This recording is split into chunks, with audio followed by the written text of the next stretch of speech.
Everyone, আজকে মুন্নাস কিচেনে কি রান্না হবে দেখাচ্ছি। এই যে এখানে বাজার থেকে আনা কাতল মাছ আছে, একদম ফ্রেশ টাটকা, এখনো ধুইনি।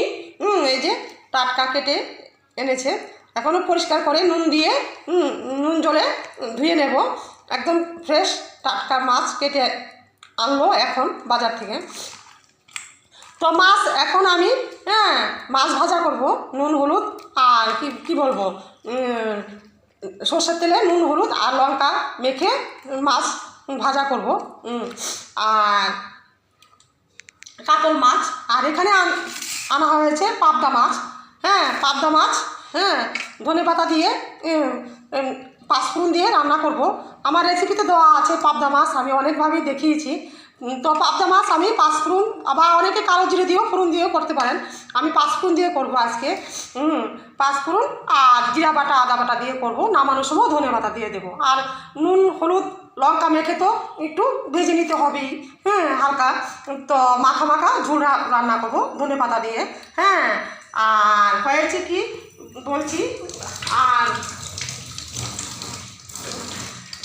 এই যে আর এখানে কালকে শুটকি মাছ রান্না করেছিলাম, যে অনেকটাই রয়ে গেছে, এটাকে আবার জাল দিয়ে নিয়েছি। অনেকক্ষণ মানে কালকে বেশি পরিমাণেই রান্না করেছিলাম।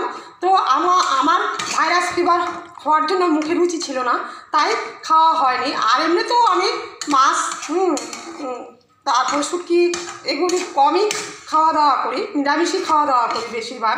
তো রাত্রেও খাওয়া হয়নি, তাই এখন আমি এটা আবার একটু জাল দিয়ে রাখলাম। এখন লাঞ্চে খাওয়া হবে। আর একটু পাতলা করে মুসুর ডাল করবো, মুসুর ডাল। আর হয়েছে কি দেখাচ্ছি, এখানে হয়েছে ভাত অলরেডি হয়ে গেছে। আর সকালে ব্রেকফাস্টে খেয়েছি চা বিস্কিট খাওয়া হয়েছে।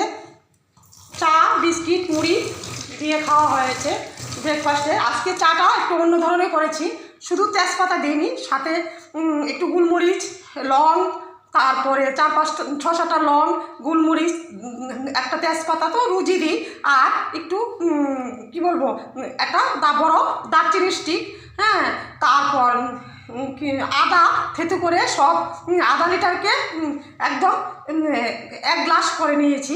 এরকমভাবে আজকে চা খেয়ে নিয়েছি। তো আজকে মুন্নাস কিচেনের মেনু, ব্রেকফাস্ট এবং লাঞ্চ কি হচ্ছে আইটেম সবই দেখাচ্ছি পুরো ভিডিওটা। তো এখন এগুলি আমি পরিষ্কার করে ধুয়ে রান্না বসাবো। তো আজকে মুন্নাস কিচেনের আজকে এখনও